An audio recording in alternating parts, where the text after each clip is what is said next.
Let me know when it's ready. We're good? We're good! Hey, guys! Just posted on Instagram, finally. Woo! Welcome to Gun Talk with Control Perry Munitions. I am your host, Jared, the owner of Control Perry Munitions. I don't know if you noticed this little thing. Am I pointing in the right direction? Yes! I did a thing! I was up till after 3 o'clock, and I did a little name tag thingy, so everybody's going to get this little name tag thingy. And you don't really see it, but it's there. So, right? So I might not be pointing at anything if it disappears. It already disappeared. So it's gone now. All right. So I did a thing, and it's awesome. And I don't know if you guys noticed or not, too. I put little linky thingies that flip around on the start, and which is awesome. And yes, so been trying to do some improvements. Hope you guys like that.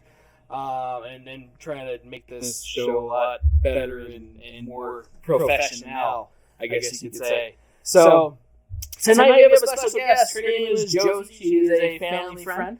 And she's a licensed therapist. She's going to tell you all about her and what she specializes in. And we're going to get to that in a moment. So do you want to switch to her? No. So let's go ahead. That's Josi. So she also gets a little name tag thingy, and it's on the right. Right? That's it. Right. If it was Kalen, it'd probably be on the left. So we never know. It's on this. Yeah. It's imaginary. Yes, the little fan of the white, I like it. I am holding a name tag. And as always, we have Raul. So I left it as Raul as South Central was too long to put on the name tag. Wow. I was going to put resident exit, and then I decided we would just get hit for being racist. And wow. Right. Nobody gets the joke. We have way too many sensitive people, so, you know. So Raul, as usual, is running the cameras, so if there's something you can improve in, let us know, because everybody can improve. Huh? Not equi. It's not equi? awesome. I've been trying to listen here too, so I don't know if it's coming through or not. There, I have to turn off my headphones if it is. So Josi, real life therapist. Tell us about you. How long you been doing it? What is your actual title? All that fun stuff. Nice, thanks for having me. My name is Josi Richards. I am licensed marriage and family therapist here in the state of Nevada. I have been doing this for over 7 years, and I love it. Some of my specialties, as marriage and family therapists, we are also called systemic therapists, right? So the difference between what we do and what we do. When you can look at the camera or me, however you want to do it. So this is the thing. We're live on YouTube, right? And there's people that are like, we can see you. But we also get... Right. Well, fair enough. Well, and that's the thing. We're also audio. So after this, we cut the audio off and put it on all the podcasts. So Spotify, wherever you listen to podcasts. All right. So as a systemic therapist, we work with several systems. So we can definitely see one person. Some people there as a marriage and family therapist only see a couple or a family. We can see one person because everybody comes from a system. We can see the couple, the family, sometimes the whole corporation. Sometimes businesses call us for, we're fighting, we're not communicating. So the way we see is all through a systemic lens. No. So doing it 7 years, that's what your title is. And then you talk about the marriage part, but what about the trauma specialist stuff? Yes. What I have specialized in just on my own, because holding this license, you can kind of guide your specialty. So I specialize in trauma. I am EMDR certified, which stands for desensitization reprocessing, which is super effective trauma. And I also specialize in difficult cases. So usually the cases that I get is like, I have seen tons of therapists. This is my last try. Very complex cases. So I like the difficult stuff, basically. Work with the narcissism, people that are divorcing from narcissism or from a narcissistic partner, transitions in life, like either changing jobs or changing partners. Basically like everything that has to do with chaos and crisis and trauma. Those big topics are usually what I see. That doesn't mean I don't see the other stuff too, but these are usually the clientele that comes to see Josi. Nice. I like that. So you do specialize in that. And I remember you telling me a story too. How you kind of got introduced into the trauma stuff too. That was a few years ago. And an unfortunate event, right? So you fortunately don't watch like me, like other people. We were talking about that too. It's good for the soul or the brain. You said right, not watching the news because we can all get lost in the sauce. I guess you could say. How did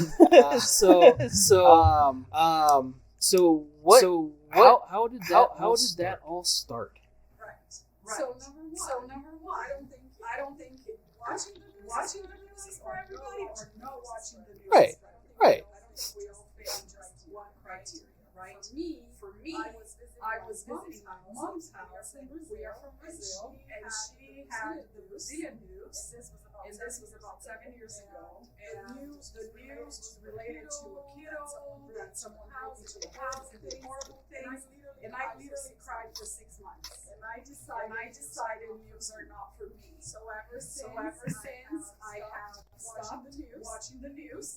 People around me kind of give snapshots of what's happening. When something is important and big, of course I go and I do my own research, but it's separate from I'm watching constantly. Because here's what happens. Our thoughts are formed by our 5 senses. So the things that we see, smell, taste, hear and feel, those are the things that form our thoughts. Because our 5 senses, they are the bridge between us and the world. So what we are seeing, hearing, feeling, smelling, all of those things create thoughts. And if you are like me, a little bit oversensitive, especially depending on what kind of news you are watching, and you feel like, man, I'm super anxious, or it's been a while since I was able to sleep. I would say you don't have to go like I did. Don't watch it anymore. You can like pause for a little bit, get your brain back in track, and then kind of filter what you are seeing. Other people, it doesn't affect them as much. So I think you need to know yourself, and you need to know what works for you, what doesn't work, and maybe do a little fasting from it if you need to, especially with so many problems with all kinds of thought towards, right? Towards politics, also the pandemic, all kinds of things. Sometimes what we do is we constantly pollute our minds and ourselves. It's not for everybody to do what I'm doing, but it definitely works if you are sensitive, having a hard time sleeping, having a hard time with thoughts. So that's the justice of it. No, I like that, and we talked about how I do that too. It's like sometimes, you know what, I can't watch whatever it is. I'm not going to pay attention to my phone, the news apps that I have going off all day long, and because there's so much stuff that happens every day, and you just can't focus your entire life around that. It does mess with your mind. It really can, because of all the negativity. And there's good too on the news, but I think they feel like they need to emphasize on the negativity. You know, like, we're just going to grab this, and we're going to make everybody scared, because that's what we do. And that's what they need me for. I don't know. Maybe I'm going to get fact checked for that one. So, if we get kicked off YouTube, it is recorded. It's also social media. Oh, it's echoing a lot, she said. So it's social media, and there are other things too, right, that can cause that pollution. Yes. Also, the amount of information we receive. Years ago, it took us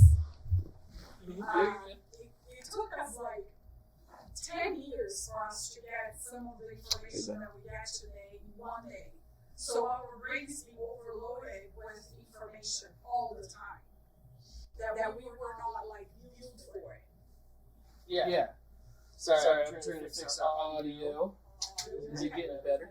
It wasn't echoing earlier? I think it went. I think it got better. Did it get better? It sounds like it's better. Sounds good now? I like how I try to switch all this stuff around, and it doesn't really work out too well. Did it pick it up? A little bit. Yeah? Is it good? I'm gonna lower the mic a little bit. I don't know why. It's picking up audio from something else. So, sorry about this, everybody. It isn't.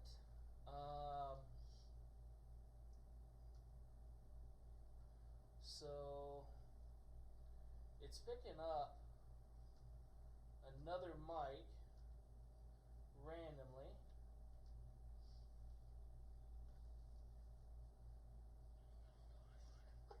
It's like every other week it does this.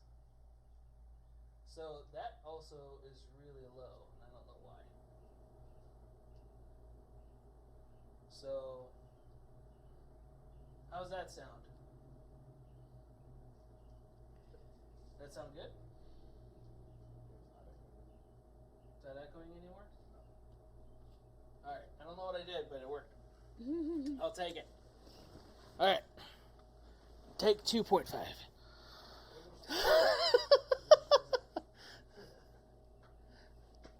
Is it all better? Is it all good? So wait. Welcome, Josie. Thank you. Right. My name? Right. The name, yeah. Start over. That was like 16 minutes, man. So, yeah, you specialize in the trauma stuff. We just talked about all that. And why you don't watch the news. And again, okay, yeah, it sounds a lot better. I just finally caught up. There's a delay. So there's a lot of stuff on the news that, again, may or may not trigger certain people and different stuff. So that's one of the things we're going to talk about tonight is triggers. And then some of the news that we talked about you had no idea about was the recent mass shootings that just happened this last weekend that everybody's talking about it, right? Well, at least only a couple of them. So well, I was informed of it, but I asked for not details. Right. And that's, not a bad thing. That's your choice.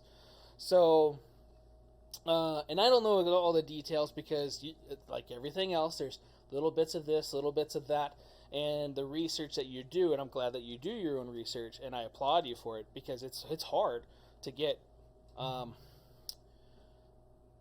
there's a big word and I failed English, but it's viable information. Yes. It was actually starting with a C. I don't know how I got to V. It's probably because it's next to it in the keyboard. Don't ask questions. So my brain's messed up, so I probably should donate that shit to science. But two of the shootings that just happened, Buffalo and Orange County, a lot of people are talking about that. We were talking about the effects of trauma to the brain. So one of my questions is what happens to the brain when you have some sort of trauma, some sort of mental trauma? What happens? We're going to go into triggers and we're going to go into the other stuff too, but what happens? Yeah, that's a good question. So not every traumatic event causes PTSD, right? So a traumatic event is something that a traumatic event or a crisis is something that your tools and your knowledge don't work anymore. What you know and what you have at that point doesn't work anymore, right? So a traumatic event is when you or someone you know or someone you love or something close to you has a threat. And then when you have a threat, you're going to respond with normal signs because it's for survival. The primary job of the brain is survival. Number one, love, happiness, all of that comes later, right? So in a trauma, that survival is being triggered. That survival is being shaken.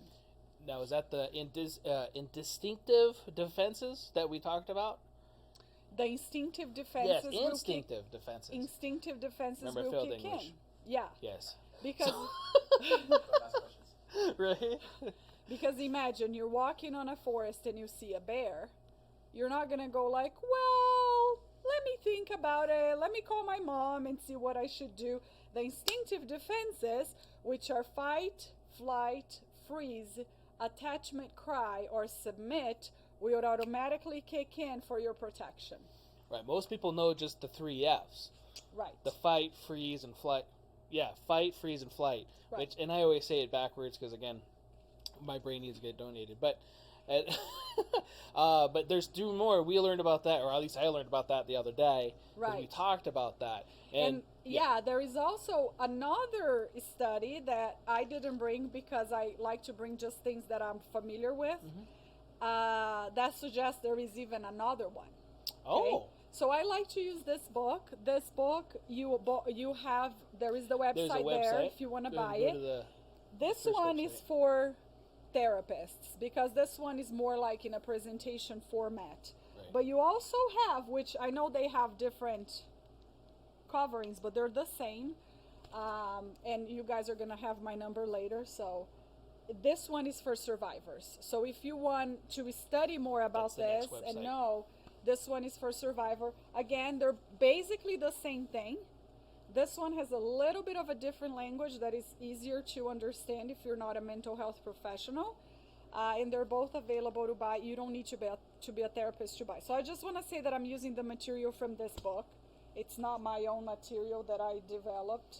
That would be a copyright. But here are the instinctive defenses, right? So if you're either in a forest and you see a bear, or the trauma events, the shootings. I worked a lot with the October 1st shooting and the victims. you see this happening, right? So if I can use the October shooting as an example, some of my clients, they were like, I froze. I wanted to run, I didn't. I was just stuck. Others say, I ran, I flee, and I left some loved ones behind. I don't know what I was thinking. Others said, I stayed, and I was trying to find where the shooter was coming, and I was like, the fight, right? Why did I stay? I have a bunch of kids. I should have gone. So it's very clear to see when our brain gets triggered with a traumatic event, something that triggers our survival or the survival of a loved one, these are going to come regardless if you like them or not. And that's why they're called automatic instincts, because they just, or instinctive defenses, because they instinctively or automatically just shoot Just up. happen. And it could get really confusing because we may have two or more all jumping in at the same time. For me, when I'm in danger, my two ones are fight and flight, fight and flee. So imagine what happens inside of me when it's like danger and I want to fight, but I also want to go. So it's like that like song, should I stay or should I go? Yeah. Should I stay or should I go? I don't know. So these are, and if you want to know more, this book has a cool list. Like you can see the behaviors and emotions of each, so you can kind of see which one you have more. And again, it's not uncommon for us to have more than one. Okay, that's good to know. For those of you that are not watching and weren't able to see the websites, I am going to put the websites down in the description later after I rip the video and the audio out and put it on all the podcast mediums. So that way you guys have that information and be able to get more informed for that. Yeah, so for the people that are not seeing the image, they are fight, flight, freeze, attach cry or attachment cry, and submit. Okay. So attach cry, how does that work? So here are the emotions and behaviors of attach cry, just for us to have an idea, because like you said, we're most familiar with fight, flight, and freeze. Now, English is not my first language. If I try to say it fast, it doesn't work. I can't say it, and it's my first language. Attachment cry. So emotions and behaviors that you see when people have attachment cry, and again, you don't have to have all of them, but you're going to have most of them if that's yours. Clingy, cries out for help, emotional neediness, loneliness, longing, talk to me type of attitude, terrified of abandonment, and waiting by the phone. Okay. Now, the emotions and behaviors of submit, which is also a new one, is collapsed, compliant, excessive caretaking, feels worthless or bad, passive, people-pleasing, self-critical, self-sacrificing, steep in shame, subjudged, submissive, subservient, and trouble saying no. Trouble saying no, okay. So meaning... That's the submit. Okay. So kind of just like, it's going to happen, might as well take it, and this is how it's going to happen, and we're good to go. So I can kind of see that in like kidnapping cases and different stuff too, people being a little bit more of that, or you know what, this is... and switching into something like that as well. Yeah. And one thing that is good to mention, in trauma work, we refer to trauma as big T's and little t's. So big traumas and little traumas. Not every trauma necessarily is like a rape or a kidnap or the shooting that has happened. Right. We also have little t's that fills up our bag. The way that I like to explain trauma to my clients, because they're like, I came, but people say I have trauma, but I don't, or kind of like it's foggy. I like to imagine that life is a hiking and you are carrying a backpack. And when you start life, you start with your backpack empty. And then you go to school and someone calls you names. You throw a little T there, a little rock. And then you get home and you see your dad beating your mom. That's a big T. You throw a big rock there. And as you continue the hiking of life, your backpack gets full and full and full. So trauma doesn't have to be a one thing. I experienced shooting. That's definitely something. But trauma could be like, I have several little T's that if you put all in the backpack, life gets heavy. And I have some, bigger T's there that makes it even harder. So the work that I do in therapy is kind of like helping my clients empty up the backpack, the little T's and the big T's. So submit, for example, trouble saying no, you may not see that. Like one example that you gave was like a kidnap. That's a big T. But it could be little T's. You are married in an abusive relationship.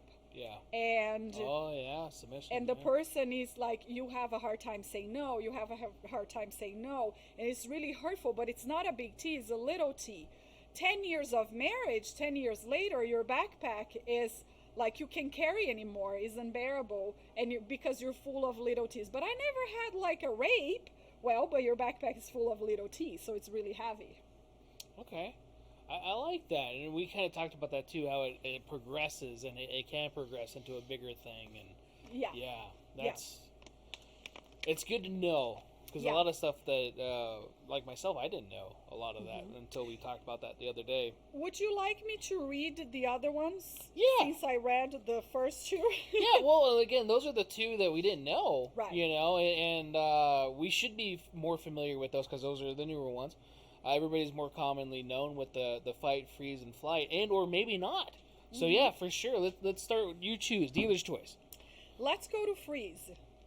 So if freeze is your defensive mechanism, the emotions and behaviors you're going to see are going to be frozen, guarded, heart racing, no voice. So some of them you can see similar. Yeah. Panic attacks, paralyzed, phobic, terrified, unable to think or act.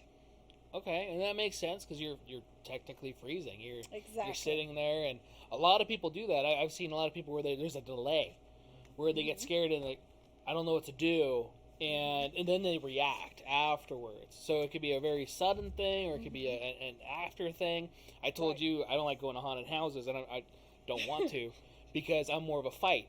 Right. And I'm gonna get kicked out. Right. I'm gonna grab the bat, and beat you with it. So, and not probably good if they have you sign a waiver beforehand. I've never read it, right? But I'm pretty sure it says don't beat our employees. you know. So, and I don't want to do that.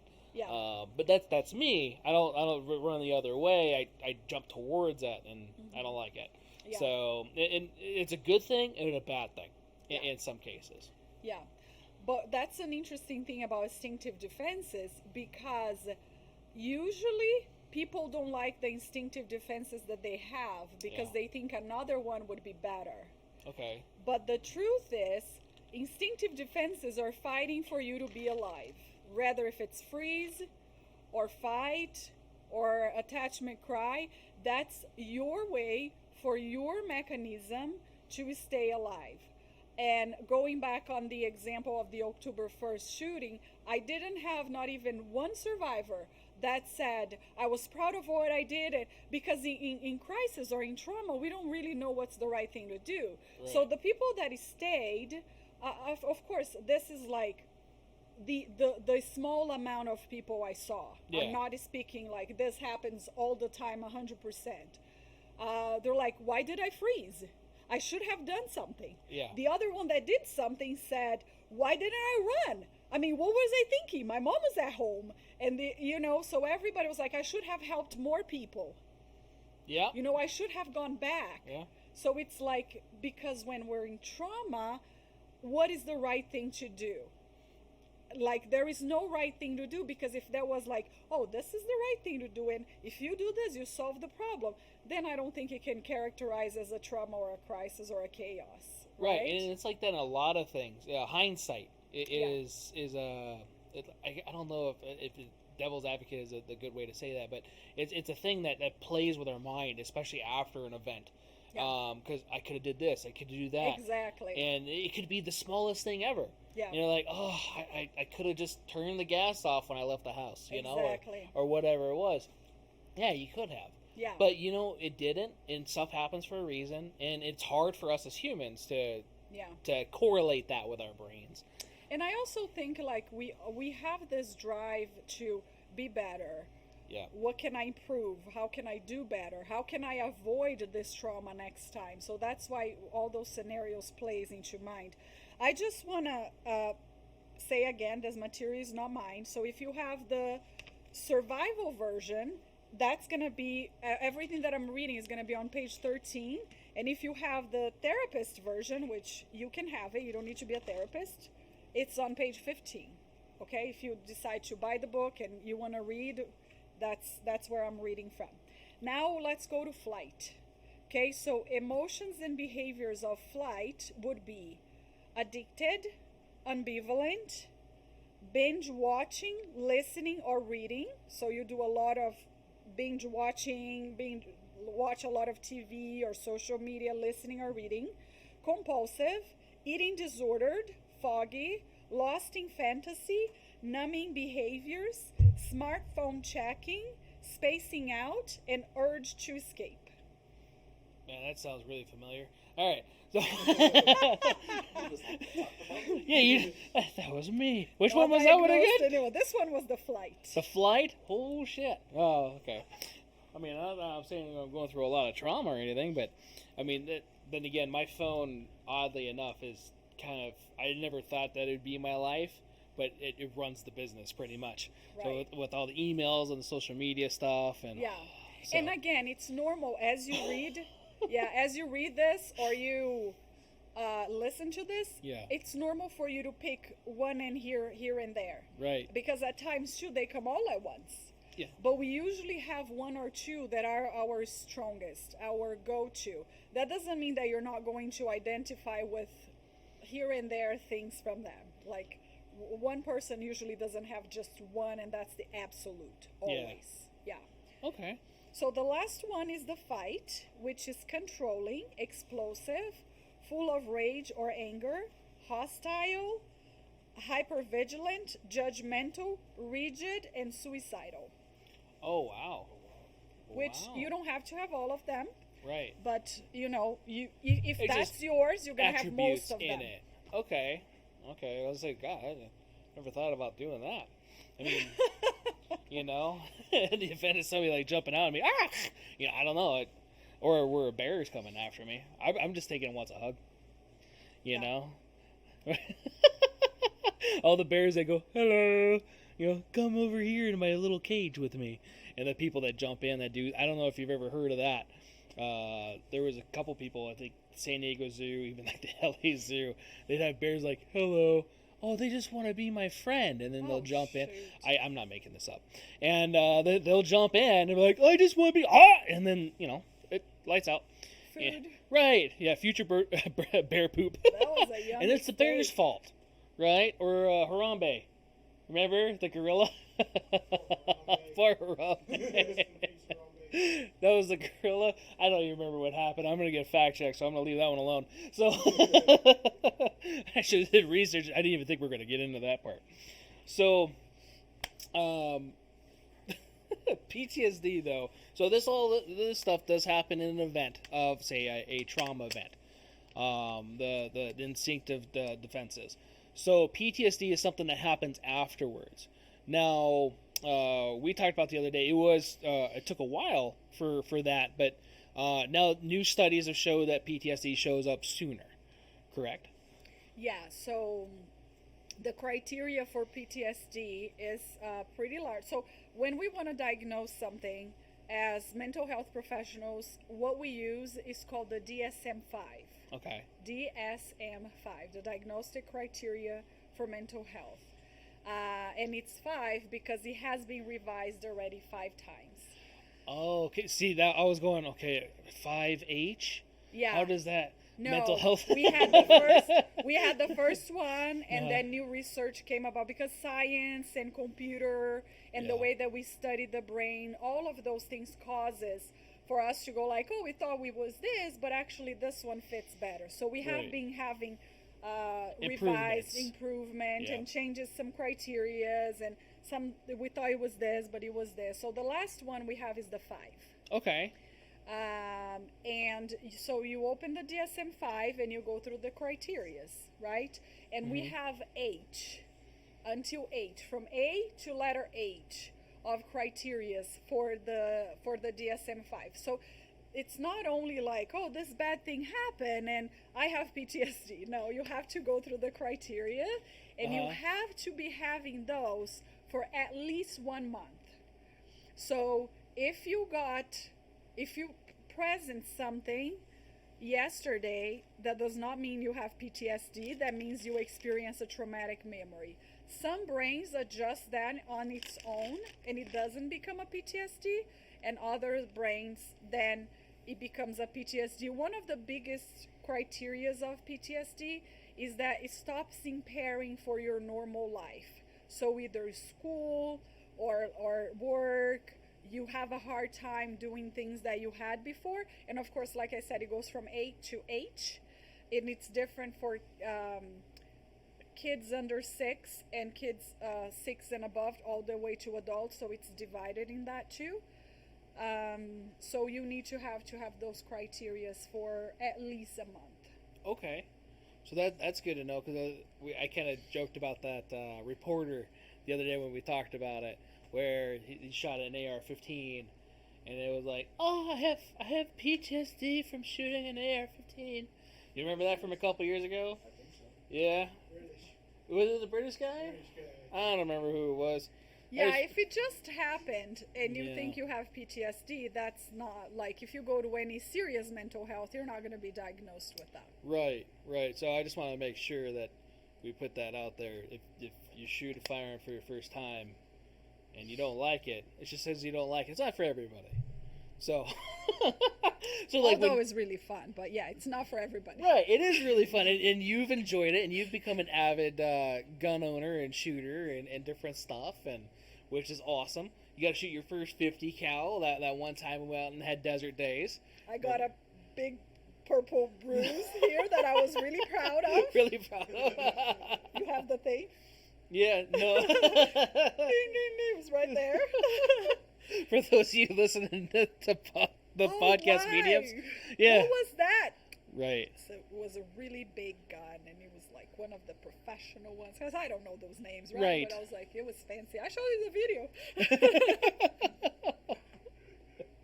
It was pretty awesome. So, no, yeah, and again, it's not for everybody, but it was one of those things when we talked about that, like, that's awesome how it's a medically proven not thing.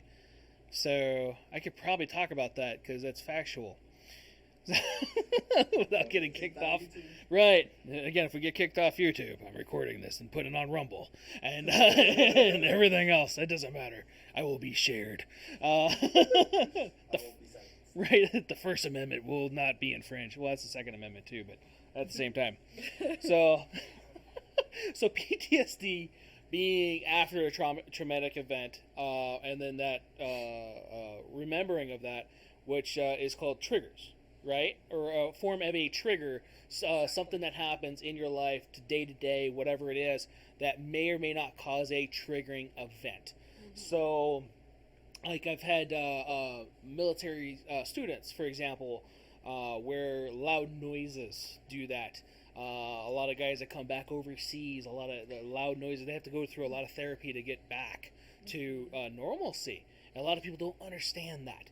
Yeah.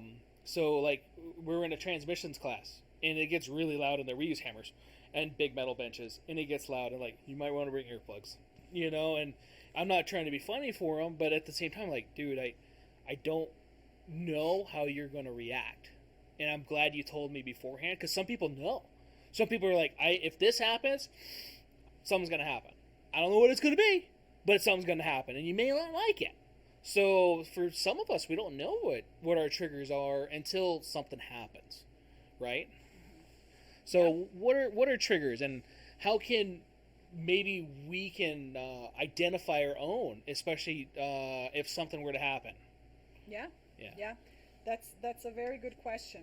So when something happens, when something bad or traumatic happens, the brain tries to forget. The brain tries to push it down. Yeah. But the brain is hardwired to remember. That's the job of the brain. So we're trying to push. The brain is like, nope, here it is. We have memory centers anywhere and everywhere in the brain. Memory centers where we can register, oh, this is a trigger, this is a trigger. Let me show you a picture on the page 19. So here's a little picture of a brain. Can people see me? It's going to be delayed, but okay. Yes. Here's a picture of the brain.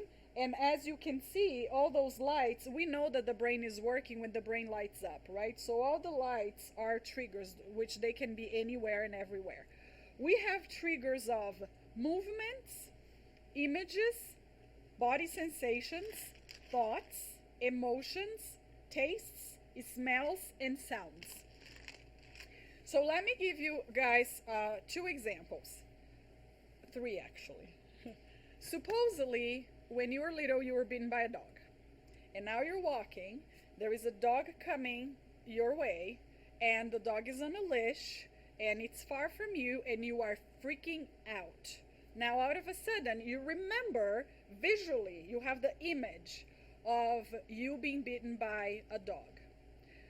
That is a flashback, a memory from the past, right? It's a flash from the past, a flashback, that it's really easy for you to identify. Oh, kind of like deja vu, a little bit. Yeah. Oh, I remember that. That's why I'm freaking out.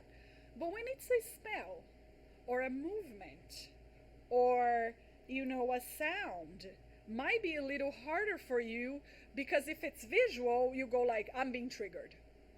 A dog bit me, I'm being triggered. It's easy for you to recognize. But let me give you a real story example. Years and years ago, I had a client that was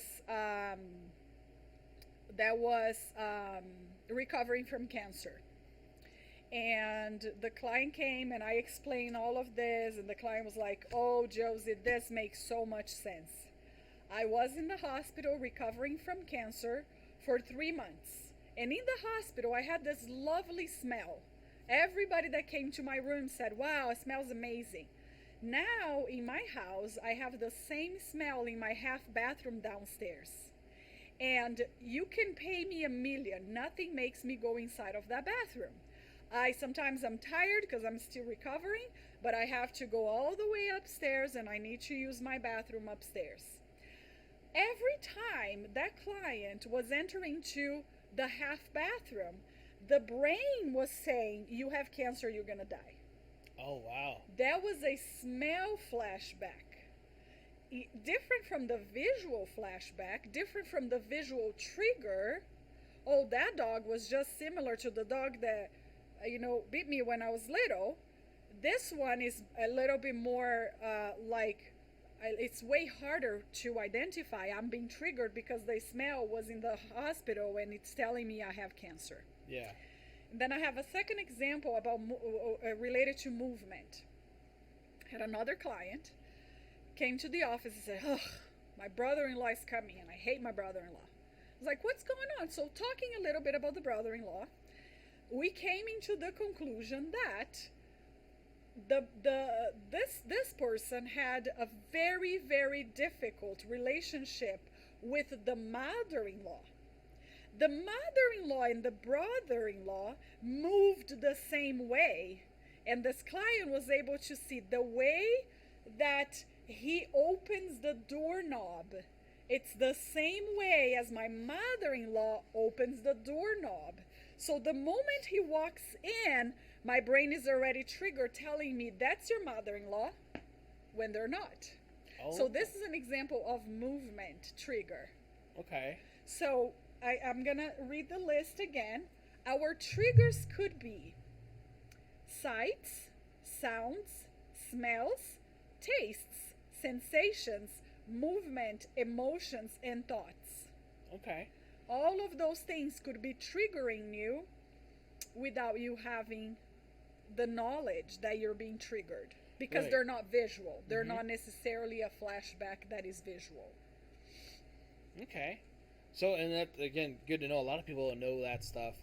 Even in some movies, you'll witness it. And again, it's fictional and because it's movies, but you'll see like somebody that's been through a traumatic thing, right, or event, and they won't be able to identify whatever happened because they were blindfolded or whatever it was. Mm-hmm. And then all of a sudden they'll notice because of the sound of their voice, Mm-hmm. or the smell of their cologne or their perfume, or different Exactly. things that they do, and it brings back that's them. And it's really cool when you see that, but knowing that also, it helps kind of understand what's going on. Yeah. Because a lot of people just watch movies and have no idea what's going on. They're like, yep, just enjoying this for entertainment purposes, but don't actually realize that a lot of the stuff that they put in there is realistic to a point, because we can relate to it. At least some people can. So that's really good to know. We do have a question by your sister-in-law. Hi. So if I know I have one of the instincts, defensive instincts, you wouldn't recommend having a gun for self-defense or anything? So the Because it says, I think she meant the submission instincts, but she says submission instincts, but I don't know if she meant the defensive submit. instincts. So if I have the submit, should I have a gun? Yes, there you go.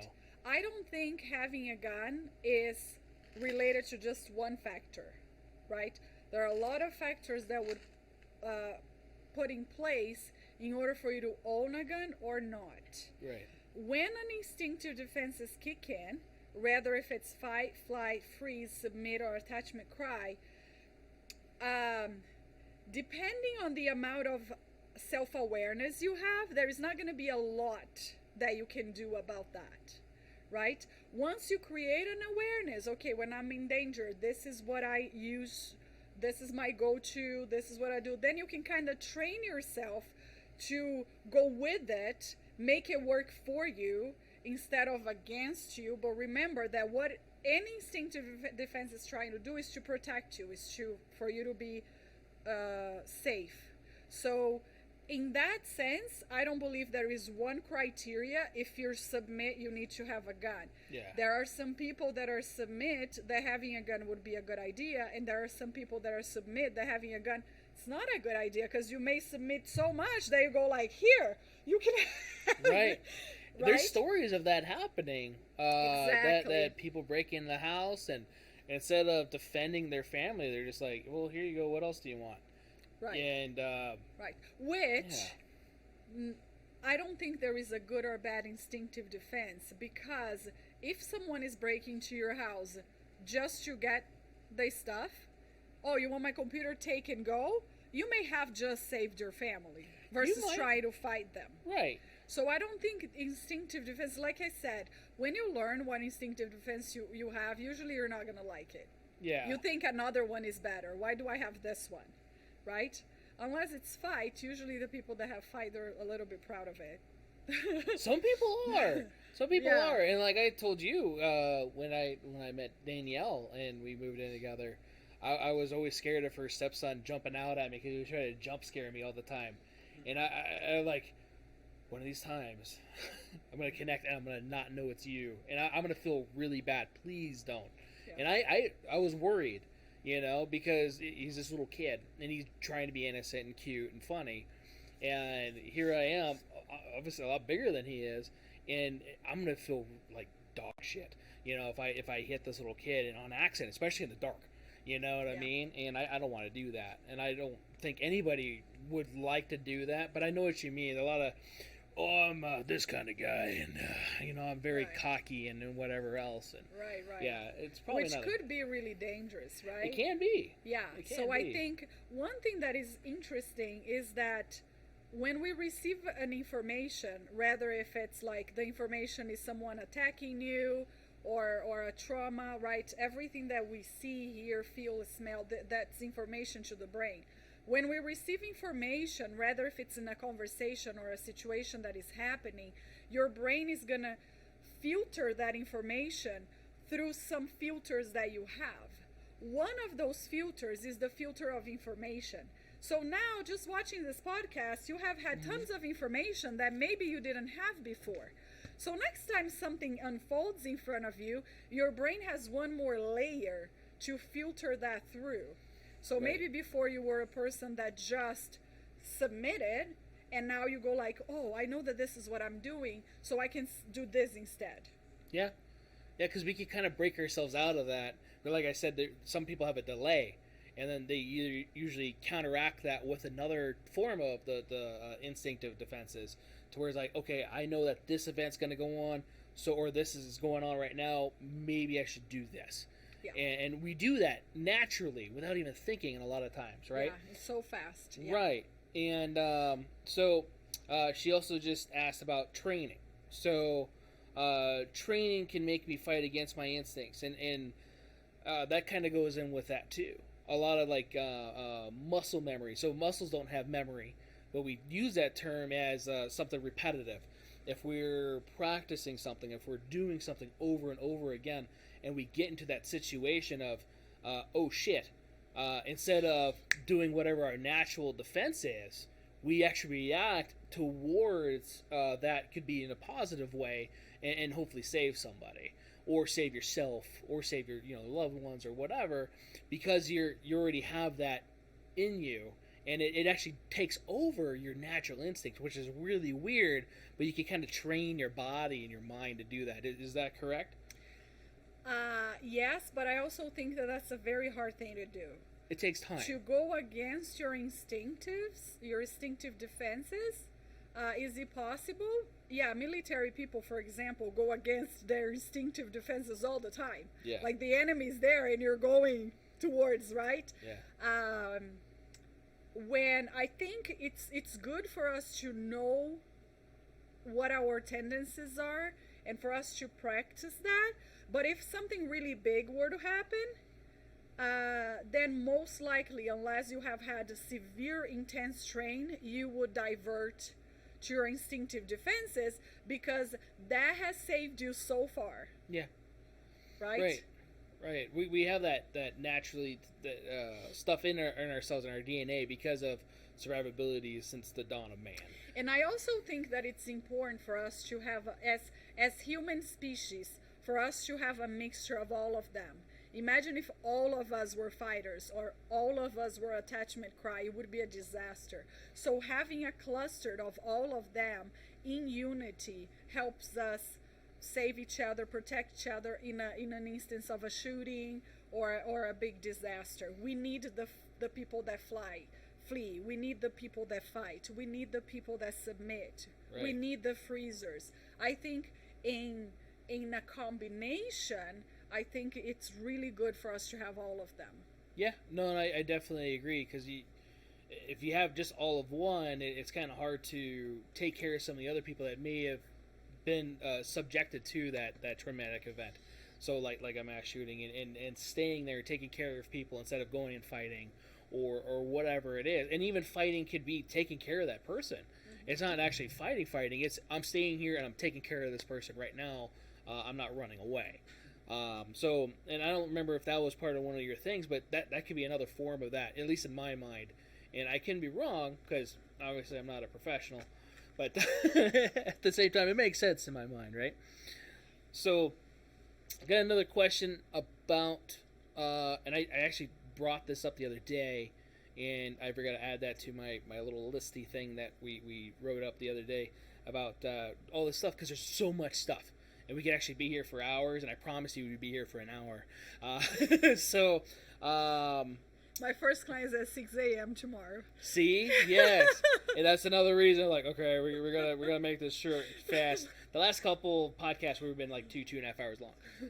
Yeah, and you could just keep talking, and it's very easy, especially if it's something you're passionate about. Right. So, we're gonna do different episodes. And I would like to do that too, so we could actually spend time on certain things, and then to where we could get other questions answered too. Maybe not that just got asked today, but people after this, like, hey, I have this question. So leave something down in the comment section, or DM us on Instagram. Yes, comment questions. Down below. Right, down below. And it doesn't have to be right now live. It could be, if it is now live, and I haven't asked that yet, in which we've asked everything so far, I will take a screenshot, and we'll get into that in the next episodes. So, before we go, though, and this is, again, one of those things I wanted to write down, and I didn't, was what do you have as far as recommendations or advice for dealing with trauma after a self-defense shooting? So, like, after it happens, it takes a while sometimes for the brain to react, right? Especially some people are different. Some people are kind of immediate. Some people are not. How, and I know we kind of talked about that too, but you also know more about that as far as crisis counselors and at the scene and different stuff like that. So how does that part work? Because a lot of people don't know about that. They know that we have these shootings, or even a lot of people don't even know cops go through that, because cops go through a lot of traumatic events daily that people do not give them credit for. All you see is the bad stuff. You don't see they just walked into a house and the whole family's gone, and you have brain matter all over the place, and you have a family. The first thing you're going to think about is your family most of the time, and then now you have to go home to your family and just deal with that, and it's traumatic. So we have crisis counselors for those type of people too. But what recommendation wise, besides like yourself, is there places out here, or is there crisis centers, like a national thing or anything like that? So the way that our board is regulated is per state. Okay, each state kind of do their own thing as far as the regulations of what we have, what we don't have, what does our state offers or what not offers. So it's important for you to look at your state, and so the state regulates, and then each city has kind of their own thing regulated by the state. So I think it's important to understand that we really don't know what trauma causes problems later on, whether for talking about PTSD or not. Because historically, when we study trauma, there are certain horrendous things that the person was able to regulate alone and with his or her own support system. And there are other things that we may look at and you go like, that was kind of minor. That wasn't like a rape, right? That was just like, you went through a breakup. But for that person, with the regulation internal system that person has, that became a big T. That became a big rock. So we don't know, does everybody that goes through a shooting are going to have a problem later on? Not always. Does everybody that had a heart broken will have problems before? Not always. Anyone that comes from a narcissistic relationship or an abusive relationship will have traumas. Not always. So it's really hard. We don't know exactly what causes a trauma to be a problem later on or not. What we know is that is related to resilience, the resilience that the person carries, and usually resilience is related to the support system. I don't know if I answer your question. No. So how can we? You're talking about how our brains are, but what kind of crisis places or let me read the question again. Recommendations or advice on how to deal with it. So right. More likely we're going to need some sort of therapeutic help, right? Because sometimes we can't really take care of it ourselves. Right. So let's start from the minor to the most severe case, right? In a minor case, a lot of self-care, and self-care in this case is what do I need and what do I want right now. So I have just experienced something horrific, tremendous. Give yourself a break, maybe take some time out of school or some time off work. Do the self-care that you need, because we don't know at that point if your system is going to regulate itself or not. So self-care and support system. Support system could be family, friends, a mentor, spiritual, if you have a church, or if you have a spirituality for you. Now, some people do not have any. If I look around right now, I do not have a support system, or the support system that I have is unhealthy. Then I would suggest you go to a counselor, because it's a professional that is not emotionally involved and will be able to give you that neutral view. The way that I like to see a therapist is kind of like the mirrors when you're driving on the car, or that little head check that we see for the blind spots, right? So the therapist is from the outside, and the therapist is like, oh, did you notice that truck almost hitting you? Oh no, I haven't seen that because it's my blind spot, right? Of course, we have therapy with trauma. Research shows that the ones that are right now the oldest in the market and most effective are EMDR, eye movement desensitization reprocessing, neurofeedback. We have several modalities of the neurofeedback. One that we do have here in Las Vegas is LENS, which is a reduced in time neurofeedback. Neurofeedback, they put wires in specific points of your brain, and you receive that stimulation. In EMDR, some people have seen the follow my fingers or bilateral stimulation. Those are the things that we know if we are going more like, okay, what specifically can we do? That, depending on the level of the trauma, we have the hotline. Maybe we can put the hotline for suicide prevention. There's that too, yes. Right, so so now we're going up to the more like severe case, right? Yes. This is so big, I'm having suicidal thoughts.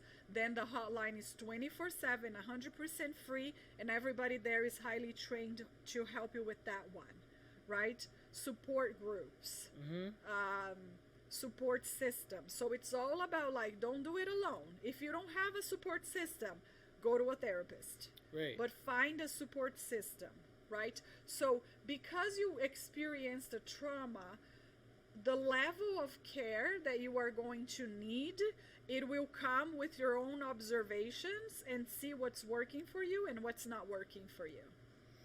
So, yeah, support systems like you're saying, like for example, my church has that. My church, they're chaplains for Metro. So they are a support system. So if you have a church that you're going to, you could use that, definitely use that. Sometimes family members, could be your support system. Good friends could be a support system. You'll be surprised on how supportive some people can be, especially in an event like that. And knowing that you went through that, like, hey, look, whatever you need, I'll be there. And I do that for a lot of friends, and especially vets and stuff. Like, hey, you ever need to go grab a beer or whatever, let's go do it. Whatever you need to do, let's go talk. Yeah, that's a great support system. Right. Yeah. And all you need sometimes is just somebody to listen. Listen to whatever's going on. And you don't even have to give opinions. Just to let somebody know that you're absorbing that and you're there for them. That's support. Yeah. And some people are sometimes scared of that. As far as I don't know if I'm going to do it right or whatever. There's sometimes no real wrong way to do it, as long as you're there. Yeah. And if you have somebody there for you, that's awesome. So for sure, I'm going to put the suicide hotline down for that. And I know that there's probably a few more. And depending, I think certain states have certain things. I know there's like a national hotline and different stuff as well. So that's also really good. And I think it also depends on what kind of trauma you were experienced, right? So if you have experienced trauma with a family member is extremely alcoholic, gambled everything, there are support groups for that, right? There are the AA started with a support for alcoholics and now has developed to multiple, so many things, like families of alcoholics, people that went through a breakup. So, and that's national, right? So anywhere you go, you're going to be able to find some kind of support system. Well, there's other addiction things too, or vices that us humans have, and they have support groups for that. So definitely look for that if you're having those type of things. And sometimes it's hard for us to know that we're having that until somebody does what's called an intervention, if I remember right. Yeah. And sometimes we need that little bit of outside, hey, you have a problem. No, you have a problem. You know? So, right? It's never me. It's got to be you looking at me. Yeah. So, and a lot of times we do that too as humans. So, I definitely appreciate you coming on and giving us all that stuff. We're going to have to actually add all that stuff more later because it did just turn 8 o'clock. Because our YouTube channel is live here Thursdays at 7 p.m. for our podcast, right? Ish. We're on time today, and I'm proud of it. Huh? Because of you? Yeah, okay. So, I'll give you this one. So, we're here live Thursdays at 7 p.m. Live on YouTube. Next week's podcast, we're gonna have Wendy from Sight Shooter. She's gonna be here to let us know what she's doing with training stuff, and she's a really cool lady, and she's gonna bring some guns, and we're gonna talk about that and gun stuff. And yes. Be cool. A lot of guns. You're gonna see her if you've never met Wendy. She's awesome. You're like, wait, she owns guns? Yes. Right. She might have more than the guns. Yeah. That we have in the store. Dude, she has a lot. Well, she has a couple. For anybody listening, she has only 2. The Lake Mead. Right. Well, shit, it's drained. We can't use Lake Mead anymore. We got to use a different body of water. Right, and they just they disperse somewhere randomly. So we're live here. We do take all this and put on our podcast mediums. I do need to do the coffee and questions again. So that's another podcast branch that we have. Maybe we can even do an audio thing of that too as well, to where we can have different questions about trauma. And or trigger type things and different stuff that we talked about today, or maybe something that branches into that or outside of that a little bit, to where we have just a specialized coffee and guns thing, to where we could just do that, you know, and that'd be kind of cool to do that with you. We're also on, so after this, the audio, let's go to our links thing. So these are all our links. I don't know if I have the Twitter thing on the links thing, but we're on the Twits. So I don't know how that shit works, but I know that it notified people that we're going live tonight on YouTube. I'm still trying to figure that out, because I don't know. I'm just supposed to tell people what I'm thinking. Don't get mad. That's helpful. Right, I guess. Yeah, but you know, sometimes it's just like mind reading doesn't work. Mind reading doesn't work. You know, I'm glad you said that, because some people think that we're supposed to read. Anyway, so yeah. Another subject, another time. Yeah. That was the other counseling section, not the trauma part. So, right? Dude, just think, if you're a mind reader, you could have still been going out with what's her nuts. Wow. Man. So that's trauma I have. See? I had 2 weeks ago. 2 weeks ago. Now we're going to marriage and family therapy, relational stuff. Dude, you know I love you, man. I'm bringing it up, so look, she's going to have her number out. You can see Josie and get your shit worked out. So, you'll be all right. I told you'll be all right, buddy. So, also our gaming channel, which has a lot more subscribers than this one. So, if you're liking this stuff and you're seeing it and you're like, hey, this is pretty cool, hit the subscribe button. I just noticed today, or heard today, that we are getting shadow banned, like other gun channels, which people were like, hey, did you do another Battle Box video? Like, yeah, I did a couple weeks ago, before the other Battle Box video came out. I haven't seen it.